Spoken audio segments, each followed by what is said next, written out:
uncover the latest mysteries before anyone else. By supporting our original Sherlock Holmes adventures on Patreon, you unlock early access to our stories long before their YouTube debut. Your monetary support is the secret to keeping this channel alive. The link to our Patreon is in the description below. My dear Watson, there are certain memories, certain cases, which, for all their intricate logic and my friend's formidable powers, I have elected to omit from these chronicles. My silence on these matters stems from a profound and unsettling horror, a glimpse into an abyss of human depravity that seemed to me entirely ill-suited for the public gaze. It is with some trepidation that I now recall one such instance. Even after the passage of many years, the psychological chill of it lingers in the marrow and bones. I speak, of course, of Merridew, of abominable memory. It began at the end of May, during an unseasonable, stifling heatwave that had descended upon London. A thick yellow river mist crept up the Thames, mingling with the soot to drape the city in a humid, oppressive shroud. We received a visit from Inspector Lestrade, his usually ruddy face drawn and pale beneath the gaslight of our sitting room at Baker Street. The distant, muffled cries of newspaper vendors drifted through the open window, offering the only respite from the heavy silence of the room. "Holmes," Lestrade began, dispensing with his usual brusque formalities, "we have a matter before us so confounding, so utterly beyond our ken, that I confess even your most esoteric theories might find themselves outmatched." My friend, lounging in his armchair with his eyes closed and the omnipresent pipe clamped between his teeth, merely grunted. A plume of acrid smoke rose to join the stagnant air above his head. "It concerns a series of disappearances, Mr. Holmes," Lestrade pressed on, pacing the worn Persian rug. "These are uniquely gifted individuals, far removed from your common street ruffians or genteel swindlers absconding with ill-gotten gains." He laid out 3 separate police reports on the small table beside Holmes's elbow. I picked up the first. It detailed the vanishing of one Alistair Finch, a notorious contortionist known as the Human Pretzel, who had delighted patrons at the Alhambra Music Hall. He had simply melted into the night following his final performance. He left behind only a discarded packet of Turkish cigarettes and a faint, cloying scent described by the theatre's cleaner as like cheap jasmine, heavily masked by something sickly sweet. The second report concerned Eliza Tiny Thompson, a woman of astonishing girth, exhibited for years in a travelling circus as the Norfolk Giantess. Her caravan, usually an immovable fixture at the fairgrounds, was found deserted with her morning tea still warm. A singular indentation in the churned mud suggested a large heavy sack had been dragged away. The same sickly sweet scent had been noted by the lone night watchman, who dismissed it at the time as a forgotten perfume. The third, and most unsettling to my mind, was the disappearance of Silas Abernathy, a man afflicted with an extreme case of hypertrichosis. His face and body were covered in a dense, dark fur. He had lived a solitary existence in a small lodging house in Whitechapel, eschewing society entirely. He was only reported missing when his landlord, after several days of unpaid rent, forced entry. The room was undisturbed, save for a faint residue of a crystalline powder near the window and that same peculiar cloying fragrance. Holmes's eyes, which had been fixed upon the ceiling, now opened and settled upon the reports. He took a long drag from his pipe. "3 individuals, Lestrade," he observed, his voice a low, melodious murmur. "Each is remarkable for a singular physical attribute.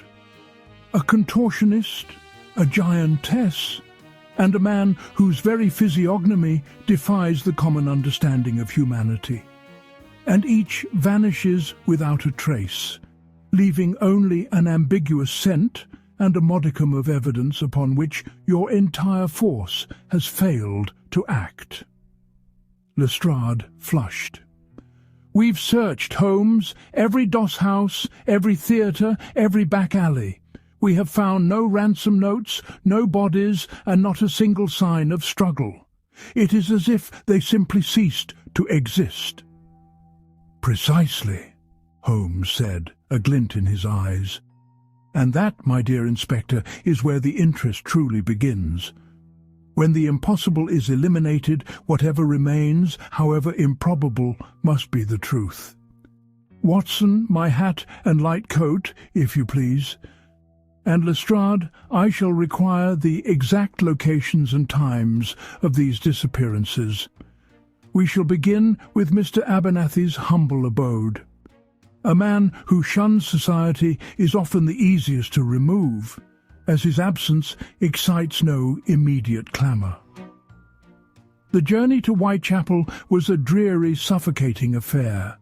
The May heat trapped the foul odours of the city within the labyrinthine streets, lending the area an air of oppressive secrecy. Abernathy's lodging-house was a squat, grimy building, its windows like sightless eyes peering into the dusk.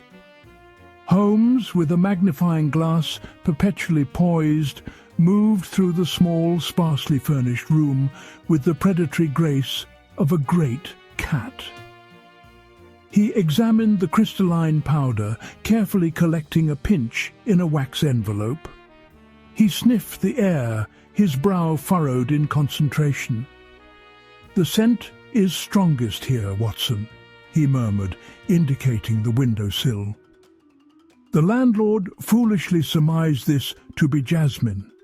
However, it is something far more rare and sinister. It appears to be a subtle derivative of belladonna, carrying an accompanying note that suggests a highly complex, synthetic creation. He paused, his eyes sweeping the room. The window remains undamaged. It was unlocked or perhaps unlatched from the inside. A strange place for a man of such unique appearance to feel secure enough to leave his window ajar. "Perhaps he knew his abductor?" I ventured. Holmes shot me a look of mild irritation. He was more likely rendered unconscious before he could secure it. "Note the proximity of the crystalline powder to the sill, Watson." A sleeping draught was administered through the window, then hastily swept clean. The sheer quantity of the powder points toward a residue from a much larger application to some instrument rather than a single dose. Ingenious. Over the next few days, the pattern repeated itself with an unnerving regularity. A renowned ventriloquist, whose voice could convincingly fill an entire theatre, vanished from his dressing room. A street vendor, celebrated for his extraordinary memory and capable of recalling every face from a crowded market, disappeared from his stall. Each victim possessed a remarkable, almost supernatural human attribute. Each left behind the same baffling lack of struggle and the faint, insidious perfume. Lestrade, to his credit, was now entirely at Holmes's disposal, though his face grew ever more haggard. "What is it, Holmes? What kind of fiend collects human curiosities? Is it some grotesque circus master gone mad?" Holmes shook his head, gazing out the window at the Baker Street traffic. This mind is far more refined and profoundly twisted than any mere impresario, Lestrade. His motive is entirely one of acquisition, entirely divorced from profit or vulgar entertainment. He seeks absolute possession. His investigation led us down forgotten byways and into the murky depths of London's underworld. He conversed with theatre managers, circus owners, and the denizens of various freak shows, always observing, always deducing. He discovered a curious thread running through the backgrounds of the victims. Each had at some point been approached by a peculiar, well-dressed man, described by one source as having eyes like a shark's, cold and intelligent, yet utterly devoid of warmth. This man had offered them employment or patronage, insisting unusually upon their unique physical attributes. The victims had all declined, sensing something amiss. "Our man," Holmes announced one evening, meticulously drawing lines between locations on a large-scale map of London, "has a specific modus operandi. He preys on those who are isolated or whose unique qualities limit their conventional social circles. He administers a fast-acting agent, probably a gaseous or aerosolized compound, through an aperture, rendering them insensible. Then he transports them. The questions remaining are how and to what purpose. He consulted ancient pharmacology texts, rare treatises on obscure poisons, and spent a day at the British Museum poring over anthropological studies of tribal rituals. His deductions, delivered in swift, almost telegraphic bursts, began to paint a terrifying picture. The crystalline powder, Watson, upon analysis, contains traces of an extremely rare alkaloid derived from the Datura stramonium plant. It has been refined and synthesized with unprecedented precision. It is known for its potent hypnotic and paralytic effects, capable of inducing a state akin to suspended animation, a profound torpor where vital signs are drastically reduced. I shuddered. Suspended animation? To what end?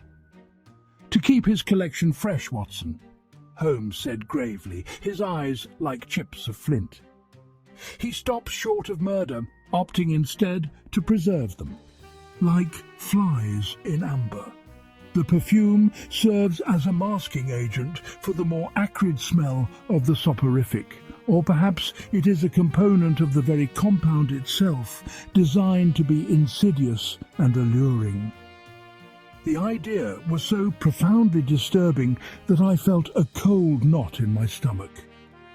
A collector of living human curiosities, kept in a death-like trance, represented a concept far more monstrous than any common murder. Where would such a fiend keep such a grotesque collection, Holmes? I pressed. Holmes tapped a long, slender finger on the map. Consider the nature of a collector, Watson.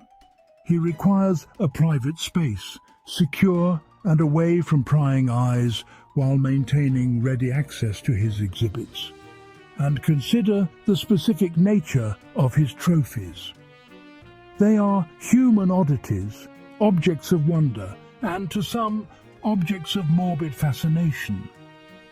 Where in London does one find such objects, both real and artificial, displayed for the public, yet capable of housing a deep, dark secret?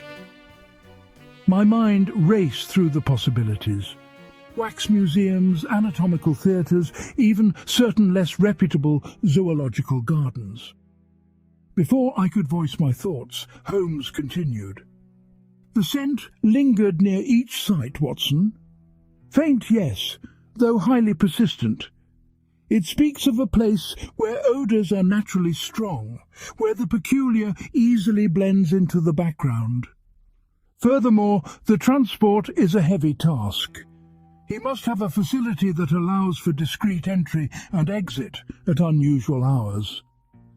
He picked up a local theatre guide that he had procured, flipping through its pages until he stopped at a faded advertisement. "The Grand Museum of Curiosities and Waxworks," he read aloud, "established 1860. A repository of the strange and the sublime, from historical tableau to the notorious Chamber of Horrors." He pointed to an address in a relatively quiet street in Southwark, not far from the river. "It is known for its dusty, forgotten atmosphere, a place where the macabre is embraced and the unnatural is commonplace. A perfect screen." I felt a sudden lurch of apprehension. "You believe he hides them there?"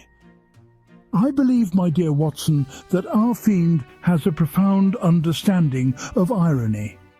He hides his living collection among the effigies of the dead and the merely eccentric. It is diabolically brilliant." The next evening, under the guise of an early dinner engagement, Holmes, Lestrade and I found ourselves in a hansom cab, rumbling through the humid twilight towards Southwark. Holmes had deemed it too dangerous to approach during daylight hours. The Grand Museum of Curiosities was a hulking, soot-stained building, its ornate Victorian facade now crumbling and neglected. Its single gas lamp above the main entrance cast a wan, flickering light that emphasized the gloom rather than dispelling it. A single rickety sign creaked in the warm breeze. "Closed for renovations." "Renovations indeed," Holmes muttered, producing a skeleton key from his waistcoat pocket. "This is simply a ruse to ensure privacy for his unspeakable activities." He quickly disabled the rudimentary lock on a side door, a service entrance that led down a narrow, refuse-strewn alley.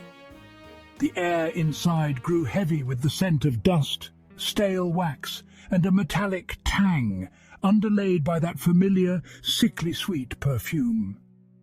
Inside, the silence was absolute, broken only by the hollow echo of our footsteps.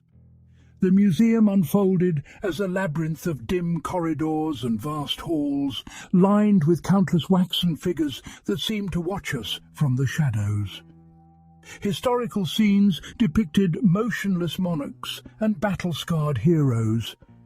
Further on, in the notorious Chamber of Horrors, lurked more disturbing effigies. Infamous murderers, scenes of torture, and grotesque anatomical models. The overall effect was one of profound unease, acting as a prelude to the horror we suspected lay beneath. Holmes moved with stealth, his movements almost noiseless. He examined the dusty floors, noting faint, almost imperceptible drag marks leading towards a less frequented section of the museum, a display of unnatural births and medical anomalies. The figures were so grotesque they made me avert my eyes. "Here," Holmes whispered, his voice barely audible. He pointed to a section of the wall where a heavy velvet curtain hung, concealing what appeared to be a storage alcove. Behind it, partially obscured by discarded props and yellowed newspaper, was a cleverly disguised door, its edges sealed with fresh plaster. "A false wall," Lestrade breathed, drawing his service revolver. Holmes produced a small surgical hammer and a chisel from his bag. With surprising speed and precision, he began to chip away at the plaster. The work was painstaking, the silence of the museum amplifying every tiny scrape. After what felt like an eternity, a section of the plaster cracked and fell away, revealing a glimpse of dark wood beneath. "Stand back," Lestrade ordered, and with a powerful kick he sent the panel crashing inwards. A wave of cold, stagnant air, heavy with the cloying sweetness, washed over us, providing a shocking contrast to the warm May evening outside. Beyond the shattered panel, a narrow, unlit stairwell plunged into absolute darkness. "Watson, Lestrade, exercise extreme caution," Holmes warned, drawing a small, powerful bullseye lantern from his coat. "We are likely entering the lair of Merridew himself." The light from Holmes's lantern cut a swath through the gloom, revealing steps that spiraled downwards into an oppressive blackness. The air grew thicker, cooler, carrying with it a faint chemical tang that overlaid the perfume. We descended, our footsteps echoing eerily in the confined space. At the bottom, the stairwell opened into a large, cavernous chamber.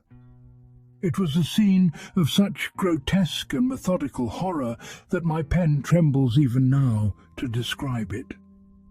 The walls, damp and sweating, were lined with rows of glass-fronted vitrines, resembling the display cases in a natural history museum. Within each vitrine, preserved in a transparent viscous fluid, lay a human form. The contortionist Alistair Finch was there, his limbs coiled in a posture of impossible flexibility, his eyes wide and vacant. Eliza Thompson, the giantess, occupied an oversized case, her massive form floating serenely. Silas Abernathy, the Wolfman, was displayed with his fur-covered face eerily placid. I recognized others: the ventriloquist, the man of prodigious memory, all suspended in this nightmarish collection. Their bodies were intact, their faces seemingly at peace, yet utterly devoid of animating spark. The sight was so profoundly disturbing that a wave of nausea washed over me. Beside me, Lestrade drew a ragged breath, his face a mask of horrified disbelief. "My God, Holmes," he whispered, "they're alive. In some terrible fashion, they are still breathing." "In a manner of speaking, Lestrade," Holmes replied, his voice grim. He moved amongst the cases, examining the apparatus, a complex system of tubes and wires leading into each vitrine, connected to a series of glass carboys filled with a bubbling emerald-green liquid. The datura derivative perfected, a truly diabolical genius at work. He keeps them in a state of suspended animation, their very essence frozen for his perverse admiration. A sudden, sharp click echoed from the far end of the chamber. From a hidden alcove, a figure emerged. He was a man of medium height, impeccably dressed in a dark suit, his features sharp and aristocratic. His eyes, however, truly chilled the soul. A cold, unwavering gaze holding zero discernible emotion, projecting only a profound, intellectual curiosity and something far more sinister. This, I knew instantly, was Merridew. "Ah, Mr. Holmes," he said, his voice surprisingly soft and cultured, devoid of any discernible madness. "I had rather hoped our paths would cross, though I confess your arrival is precipitously early." He gestured with a slender hand towards his collection. "Admirable, wouldn't you agree? My singular collection. Each is a masterpiece of biological anomaly, preserved for eternity, untouched by time, unfaded by age. They serve as a testament to nature's boundless creativity, alongside my own humble efforts to eternalize it." "Your efforts, sir," Holmes retorted, his voice low and dangerous, "are an abomination. You have stolen these people, stripped them of their dignity, and condemned them to a fate worse than death." Merridew merely smiled, a thin, humourless curl of his lips. "Dignity? Mr. Holmes, these individuals were outcasts, curiosities, destined for obscurity or the vulgar gaze of the common masses. I have elevated them, I have given them immortality, a permanent resting place in a collection of the truly unique." He took a step forward, his eyes gleaming with a manic intensity. "You see, Mr. Holmes, I believe strictly in the extraordinary. The commonplace repulses me. To my eyes, they transcend conventional humanity. They are living sculptures, genetic masterpieces, and I serve as their curator." Lestrade, recovering from his initial shock, raised his revolver. "You are under arrest, Merridew. You will answer for kidnapping, for attempted murder, and for God knows what other unspeakable crimes." Merridew merely chuckled, a dry, rustling sound like dead leaves. "Arrest? My dear Inspector, such conventionalities hardly apply to my particular pursuit. Furthermore," he added, his eyes flicking to a small brass lever set into the wall beside him, "should you attempt to interfere, the delicate balance of my preservation technique will be irretrievably disturbed. The toxic shock will claim them all within seconds." My blood ran cold. The implication was clear. Any aggressive movement would result in the immediate execution of his entire gallery. Holmes, however, remained outwardly calm, though I noted a dangerous tightening of his jaw.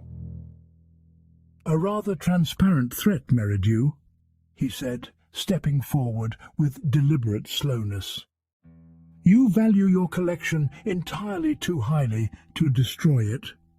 Your game is one of psychological manipulation, designed solely to allow your escape." As Holmes spoke, Merridew's gaze momentarily shifted, his eyes darting to a hidden passage behind him, exactly as Holmes had predicted. In that singular fraction of a second, Holmes hurled his heavy bullseye lantern with unerring aim. The solid brass struck Merridew squarely on the temple with a sickening crack. The collector staggered, a gasp escaping his lips, and stumbled backward, his hand falling inches short of the lever. Lestrade, seizing the opportunity, rushed forward, bringing Merridew down with a powerful, unyielding tackle. The man struggled wildly, desperately clawing towards the wall, but Lestrade's grip was ironclad. While Lestrade secured the raving Merridew in heavy irons, Holmes was already at the vitrines, carefully examining the intricate network of tubes and fluids. "The antidote, Watson, must be introduced intravenously, and quickly. Each of these solutions has a precise half-life. A delay of even a few minutes will render the cerebral damage irreversible." The next hours were a frantic, exhausting blur.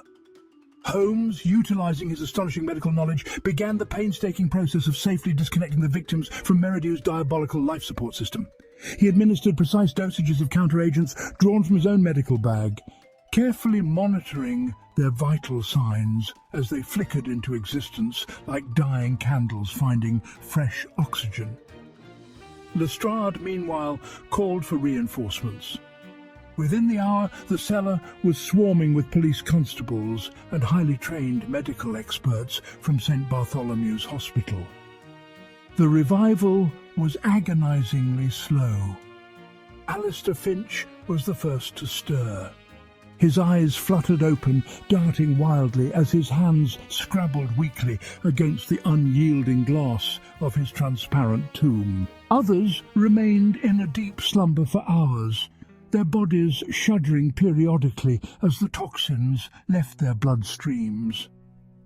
Merridew was dragged away, his aristocratic composure entirely shattered.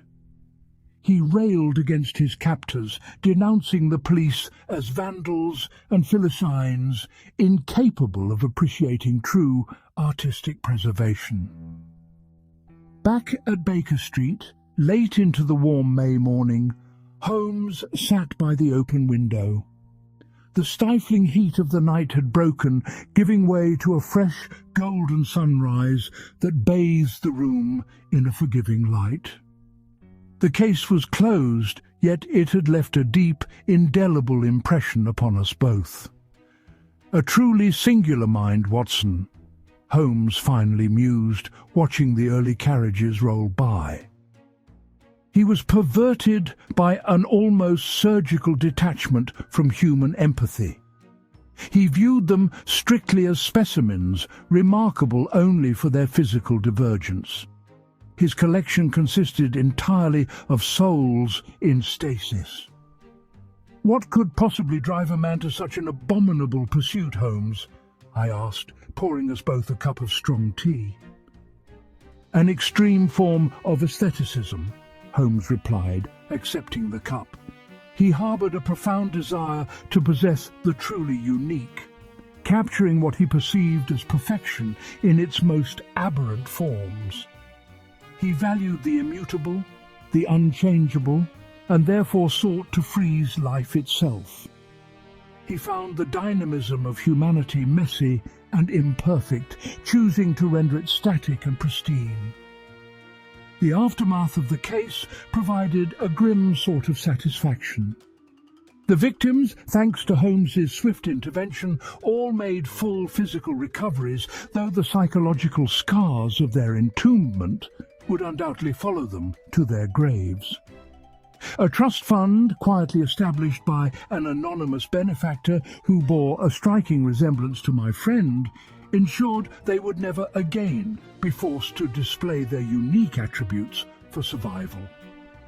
As for Merridew, the courts found him hopelessly insane. He was committed to the deepest, most secure ward of Broadmoor Asylum, locked away with his own immaculate, unchanging madness. I reflected upon the horrors we had witnessed in that Suffolk cellar. The image of the contortionist forever coiled and the giantess forever serene haunted my dreams for months. I knew then that I could never publish this tale. The public, despite its endless fascination with the macabre, remained entirely unready for the unvarnished truth of Merridew's collection. Some horrors, like certain virulent diseases, are best left unnamed, lest their mere utterance infect the soul. This case will remain entirely unwritten, I stated firmly, closing my journal. Holmes merely nodded, his eyes fixed on the brightening London sky. "Some truths, Watson, are too terrible to chronicle. Let it be confined to the memory, a silent testament to the darker corners of the human spirit, and a reminder of the eternal vigilance required to keep those shadows at bay."